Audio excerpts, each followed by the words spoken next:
Hello everyone, thanks for coming to the Canal Side Training Complex today. We normally have it at the John Smiths, I know, but do a lot of training this year. We've got a big season ahead, lots of targets to hit. But yeah, thanks for coming. I mean, wow, this is the biggest press conference we've ever had, but I expected that, seeing as we are now the European champions. I keep saying it to myself over and over again. It's amazing, what an accomplishment, so I'm really happy. Got a big season ahead. I just want to say, before we kick off, the rumours about me leaving at the end of last year were sort of true. I did think about it, maybe ending on a high with the Champions League, but I've decided to give it another year, fulfil my contract, at least aim for the title this season. Hopefully we can win it. But yeah, nice to see you all here. So should we just get kicking off? We'll have the little fellow at the front with the glasses on. Bood, can I firstly offer my congratulations on winning the Champions League? Secondly, can you please tell us what the aim is for Huddersfield this season? Where do you see yourselves come May? Champions. That's got to be the aim. I think the main targets this year are the Premier League, which is going to be crazy tough. I mean, we've spent some money, but you want to see what some of the other teams have spent. And I want to be world champions. I want to win the World Club Cup. We're going to take that seriously. I really want to be world champs. Right, shall we have the little fat fellow over there? Right, Bood, it's GWFM here. Subotic, obviously you must be sad to see him go. When he first signed it, it was clear that you and him got close, and you even developed a pet name for him, which was Sugar Tits. You know, Subotic, you know. So, how sad are you to see him go? I know you had some fun times together, particularly on your trips abroad. I remember you were on about your parties. We all know who were involved. But yeah, how do you feel? I'm gutted. I mean, Subotic, we got him on loan, we ended up getting him on a free, didn't we? He was a great player, introduced me and my wife to swinging and dogging. Yeah, so we've had some fun times. We're going to miss him, but me and the wife are going to fly over to Germany and got some brothels with him. Yeah, it's all fun. He's a dirty bugger, but he's a dirty bugger that I absolutely love. Right, next question, the young lad at the back over there. Hi Bood, Ollie from Ollie Plays here, and I was just wondering whether you could comment on rumours circulating around today, which is saying that you went on another lad's holiday to Bilbao and bumped into Aymeric Laporte in a bar, where he was forced to sign a contract despite being too drunk to realise, Aymeric Laporte, if you're out there, blink twice if you're being held against your own will. He's fine, don't worry. There's some truth to that rumour. We were on our famous summer holidays. Me and the lads like to go on the team bonding as I call it, and we did bump into him at a party. We did get him drunk. One of the lads got him off his tits on spice, and then the chairman got him to sign a contract. He signed it. End of the day, he signed it. Now he's had to move to Huddersfield. I mean, from Spain. This was one of them things. You know what I mean? I think the lawyers are looking into it, but tough titties right now. Right now he's a Huddersfield Town player. Should we have the old fella over there? Barry Peters, Sunday Sport. Firstly, Bood, can we get your opinion on Bruce Patterson's recent unofficial world record of 9 cream eggs up his bum? Secondly, is there any truth in the rumours that you may challenge that record next year? There is actually some truth, Barry. His record, didn't he use just little eggs? He used Cadbury's cream eggs. I'm going to use bunnies, full-size bunnies. I'm aiming for at least 20. I think I might even get 30 up my bum hole, but yeah. It's totally true, that, Barry. Right, next question. The lovely Dave. I love his hair. Have you seen his hair? Love it. Good. Dave has a party here. Well done on last season. A big achievement for Huddersfield Town, but this season, on paper, it looks like you've had a busy summer. Some big players coming in, but £46 million on Mbappe from West Ham, Huddersfield's record transfer. I'd like you to talk us through that, and also what are the board expecting you to achieve this season with the Terriers? It's a lot of money, yeah. We've got him cheaper than they paid. He's had a season in the Premier League now, so I know he's accustomed to life here. London's a bit different than Huddersfield, but it's still a beautiful place up here.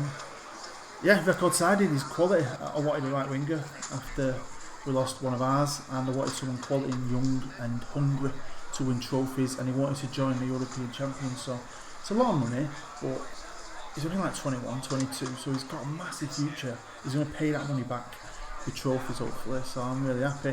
And the aims, they want us to challenge again for the league. I know the chairman wants us to win the league. I want to win the league. I think if we do come top, if we get top 4, he'll be happy. Champions League football, he'll be happy. I think deep down, we all want the title this year, all of us. Right, you at the back over there with ginger hair.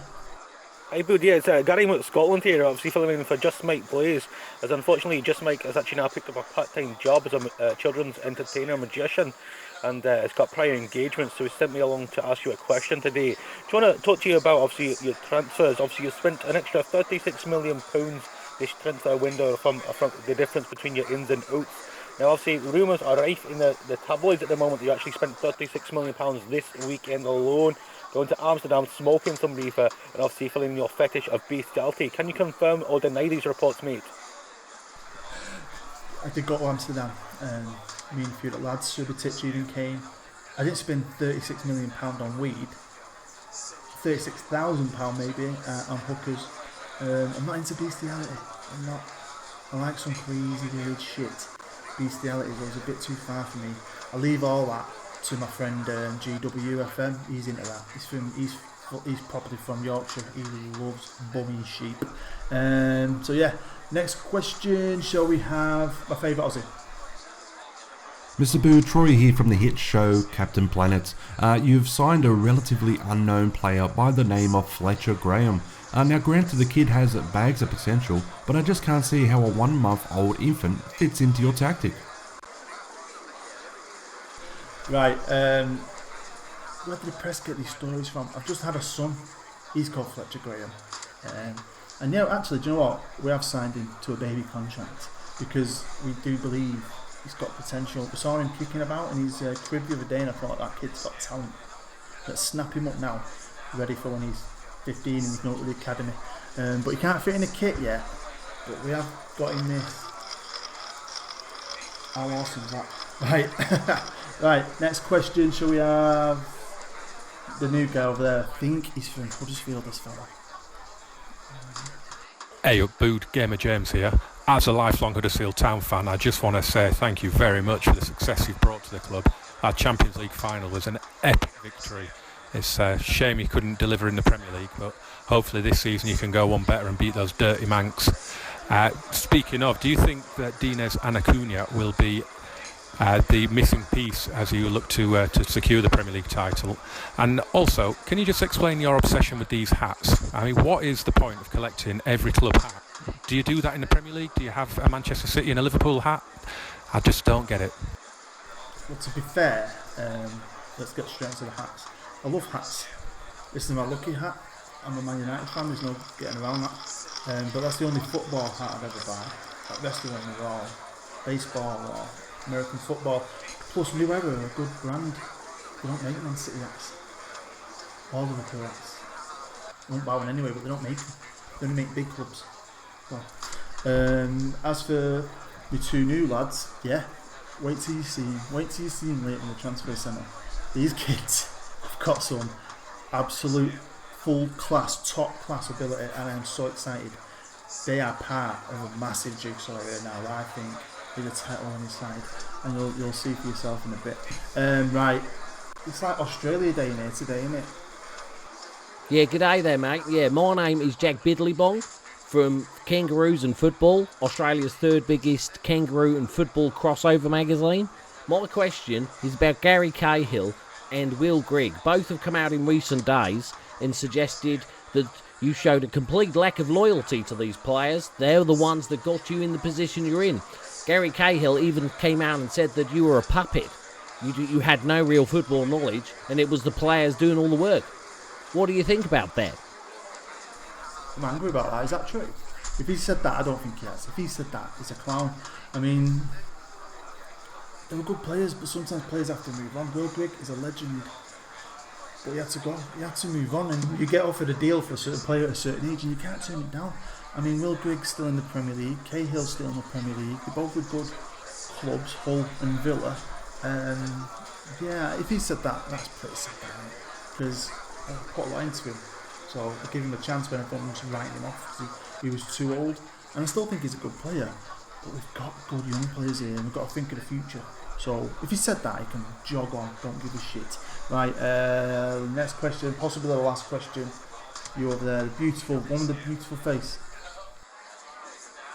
Alright there, Bood. Curti FM here from Brazzers.com. There are rumours that the two young South American lads, Dinez and Acuna, that you've purchased this summer aren't actually professional footballers, and that the rumours are that they are actually rent boys who you brought back on your holidays from South America. Do you have any comment on this? Do I have any comment on this? Yeah, they're quality players, don't get me wrong, you'll see that for yourself, but yeah, I mean, one of them's got it in his contract that he has to give me a blowjob if he plays bad. If he gets less than a 7 average rating, he gives me a blowjob. And that's about it. Yeah, sometimes my finger is bum, but that's just part of football these days, isn't it? You know what I mean? This is things you do now in modern day contracts. They've got lots of add-ons, and one of them's blowjobs. So yeah, right. On that note, I'm going to finish it. We're going to head over to the transfer centre, so hope you all tune into that. And we're going to run through the squad as we always do, tell you the ins, the outs, and who's staying. Exciting stuff. I'll see you in a minute.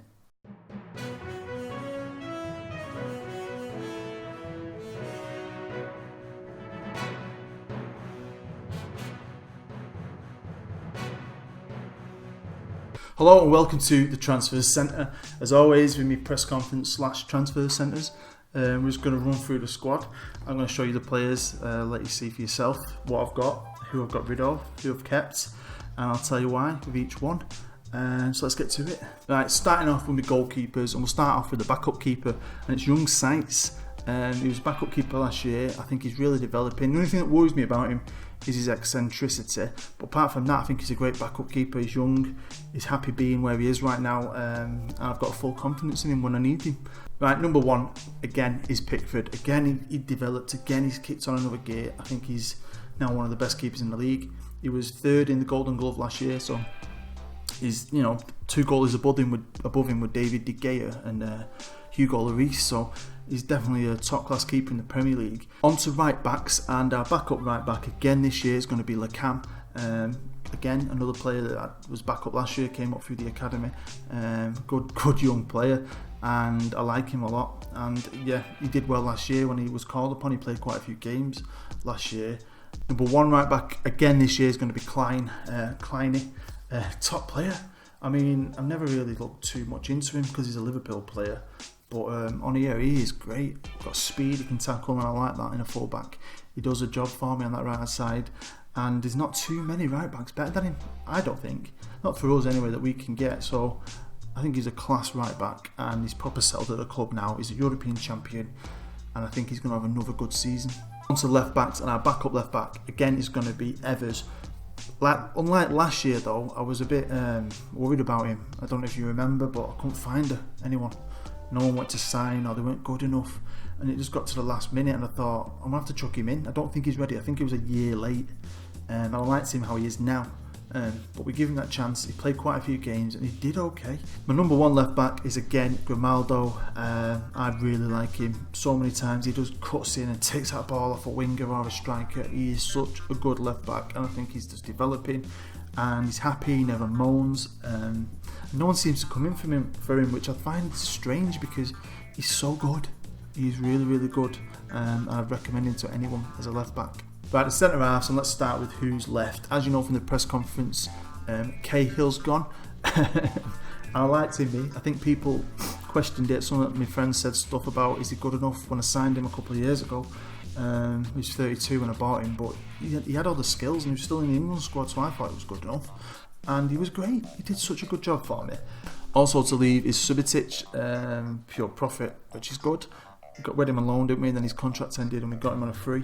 He's been great, big lad, good centre half, great centre half when we got him at that time, and we were trying to establish ourselves in the Premier League, and he's been a big part of that. And yeah, they came in. I wasn't thinking of selling him. I didn't put him up for transfer, but Mainz came in, the German. I thought, he's getting on a bit. Let's let him go home. So I'll finish his career in Germany. So that's what he's done. Right, my big centre half replacement, and also you probably heard that in the press conference, is Laporte. Awesome. Now I'll be honest with you, I was going for somebody else. I wanted the lad called Vallejo, but I think he's gone, off the top of my head I can't remember, I think he's gone Man City or Arsenal or someone. He turned us down from he was at Real Madrid. Shows you where we've come here, we're trying to buy Real Madrid players. But yeah, he turned us down. He's in the Premier League, he's gone somewhere else. So my second choice was Laporte. His whole career has been at Bilbao. I think he's quality. And yeah, I'm quite happy we ended up with him, because I just think he's fit and Costume's fitted brilliant. Right, and my fourth centre half is someone who last year was probably on Evers' level, and he was in the under-23s last year, and he was part of the team, the under-23 team that won their league. The under-23s won the league or not last year. And I've mentioned him before. He played one game last year, and I mentioned him because I loved his name, Rocker. He's got like a mohawk as well, so I am really happy. He's a good young player. He's got a bit of promise. He's a homegrown as well. He's been with us like 3 years. Remember 3 years ago, I signed a load of Germans. I did a lot of scouting and I signed a lot of Germans. I'm a bit German. I like German players. I think they're some of the best on the game. And I'm proving that here because I've got a real core of Germany in my team now. And yeah, Rocker is someone for the future. Plus he's about 9'10". The lad is massive.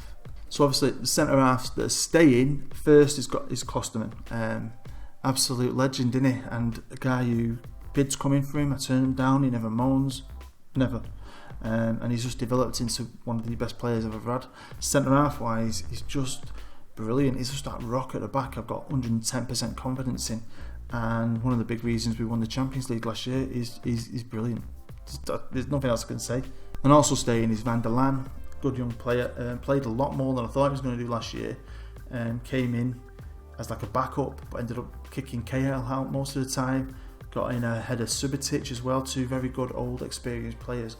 And I mean, he's got a lot to learn, he's got a lot to develop with, but he's got to, isn't he? He'll definitely will develop. And yeah, Van der Laan, I like a bit of Van der Laan.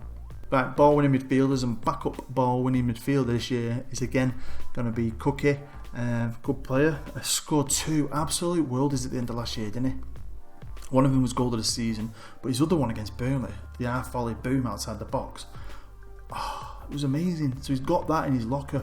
He can also play in the centre as well, which I like. And I like him. He's a great midfielder. And yeah, I'm happy we've got him. My number one ball winner is of course Big Bass. I mean, come on. I've really grown to like him. I think he is quality. I think he's developed because we play him. I've always played him, and he's turning into a great player. I think he's still got room to improve. Now I did something recently on FM Scout. I built a team called Wonder Kid Wanderers. I'll put some links down below if you've not seen it. And Baz is in that squad, and he stayed in that squad. Went to the year 2024, and he was a part-time player. They've never really played him, and he's not developed. It shows you if you play a player how they can become really good compared to if you don't. Right, moving to the centre, and Moyes left. Now unfortunately he left. I mean, I was going to try and get him again on loan, but he's decided not to. He's been on loan here for 4 years. Ever since I started, he's been on loan, and we just kept renewing it. His last loan deal was a 2-year loan deal.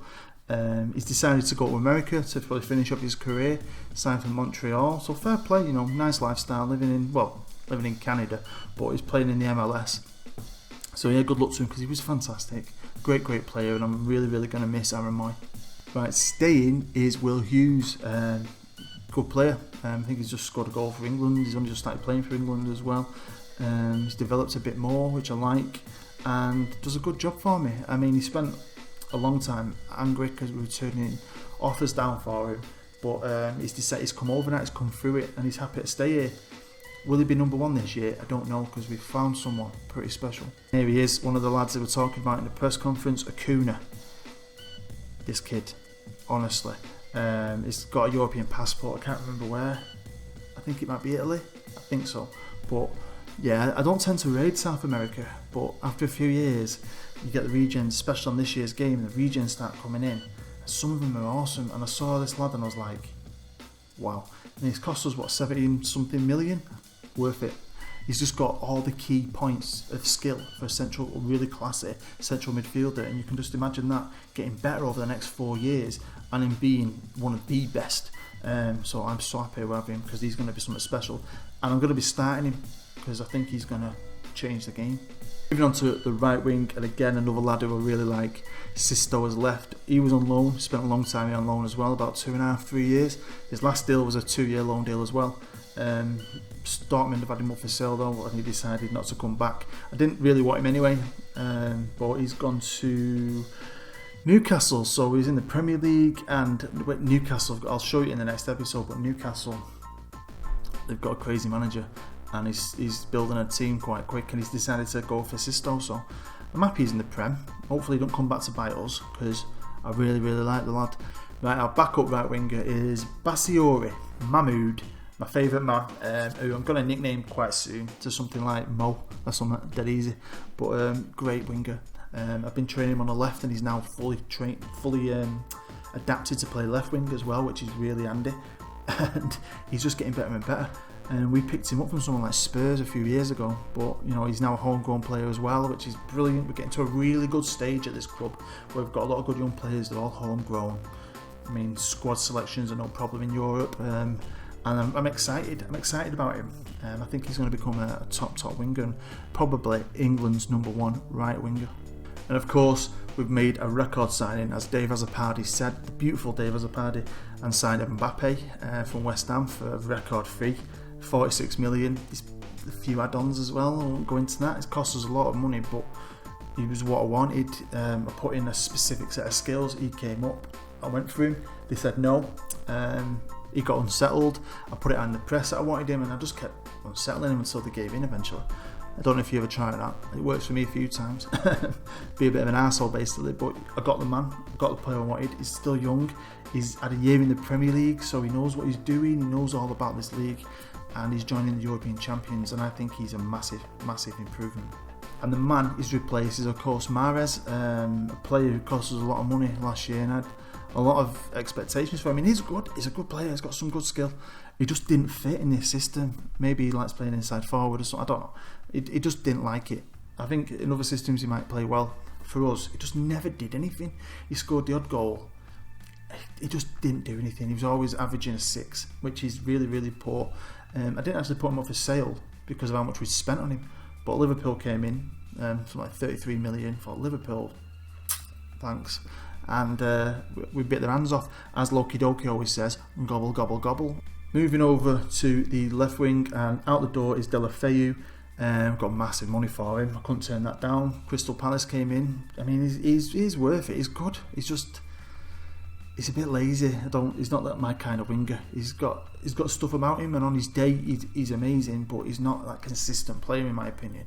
He's nothing like Depay. So yeah, I wanted to get rid of him. Plus, I want to give someone else, other players, a chance, and he's not going to figure. So for that kind of money, you can't send that down, can you? So yeah, he went out the door. Now, of course, my #1 left winger this year is going to be Memphis Depay. I can't say too. I just love the lad. I mean, I'm a Man United fan, and I know before we signed him, he was quality, and then we signed him at United, and then now on this year's game, it's like his stats took a bit of a beating, but I don't think his ability has. He's been absolutely out of this world, amazing, and last year was fantastic up front on the wing, and I'm expecting the same this year, and I think he's going to deliver. Now, my backup left winger. Now, I was looking for a few, I'll be honest with you, but money's starting to get tight. Spent it all on the right wing. And I don't know if you know, but obviously I always show you my youth intakes, and a couple of years ago we had a good one quite early, and we had a young winger called Adam, and this is him. And he wasn't in under 23s last year, although I think he did play in some games. I don't know if he's won a medal though, with the under 23s winning the league, but he spent the entire season in under 18s. Now I was just looking at my reserves and I saw him and I remembered him, and he's got a lot of potential. And I looked at his ability and it's like, God, he's really kicked on. I've had him tutored and I'm having him tutored as we speak. All my young players are getting tutored all the time I can. Most of this first team are being tutored, Rocker and so on, players like that. Right, time for strikers, and let's start off with the first legend that's left, and it's Rhodes. I liked him. I think he's a good player. I still think stat-wise he's a great striker. Got a lot about him. I like him. He scores goals.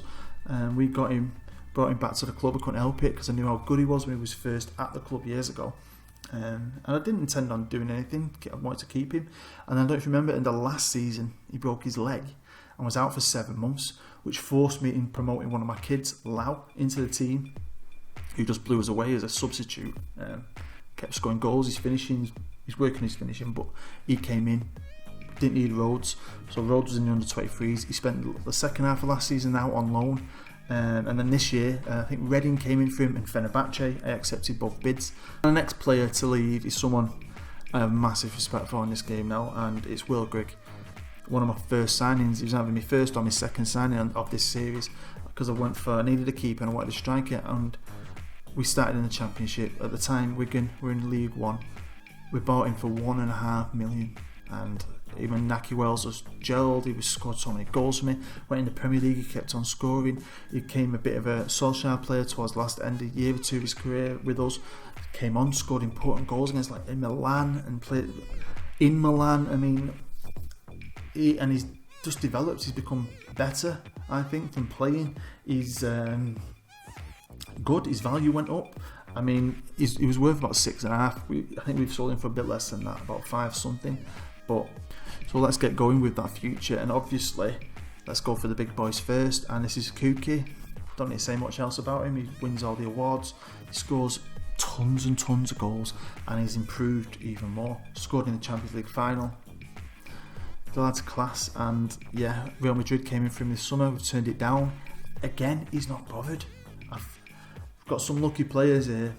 Players like him and Klosterman and Grimaldo, players like that who could have the Reds turned. Baz as well. Barcelona came in for Baz, and he's not bothered either. So it shows you how big we're getting, that they're happy to stay with us. But yeah, Kuki's partner in crime and also staying is Wilson. Again, another top player. A guy with a great goal scoring record. Went to Arsenal, played 2 games, scored 1. And we took him last year, and I had a few doubts myself. Is he going to be good enough? And he blew me away. He scored so many goals, and at the end of the year, the last few league games when Kuki was injured, he was scoring tons of goals. Scored a couple in the Champions League final. He was the Euro Champions League top scorer last year, won the Golden Boot in the tournament. He's ace. One of England's best strikers on there now, I think. So yeah, top player. Also staying is Lau, big lad who's improving, who scores goals when he's finishing bloody 11, and it's going up. But what's it going to be like when he's fully developed? I'd really like him. He's a different kind of striker than Kuki and Wilson, and I'm buzzing because he's a good young player, and again he's homegrown now as well. So yeah, proper settled, and he's going to play a lot more this year. And the last player in, and another player I am massively excited about, is Dinez, Brazilian. Yeah, and again, luckily he's got a passport. He's Portuguese, second nationality, so we've had no issues with his work permit or anything. And yeah, we got him for 8 point something million. And I looked at him and I was like, I've got to get this kid. And I'm surprised we got him for that much, I'll be honest. I think he's coming towards the end of his contract, and he wants to come to Europe. So I mean, look at his ability. And he's only 21. This kid is going to be awesome. Right, that is the end. Hope you enjoyed it. Hope you enjoyed the press conference. It's always a bit of fun in it. It's just a bit of laugh at the start of every season. Cheers to all the lads who helped me. Some of them guys are absolute legends. I'll put a link to all their channels down below, apart from my friend Jamie, who's just my best mate. He ain't got a channel, but the rest of the lads have. Check them all out. They're all great content creators. So yeah, thanks for watching as always. If you enjoyed it, smash that like button for me. It really helps me. If you're new to the channel, feel free to subscribe. You're at the start of a season. If this is the first thing you ever watched, this is the start of the season. An exciting season. We're European champions. We're going to try and be world champions. We're going to try and win the title from United. Oh, it's going to be well exciting, and I'm glad we're doing it. I hope you come for the ride. So have a nice day. Take care. I'll see you later.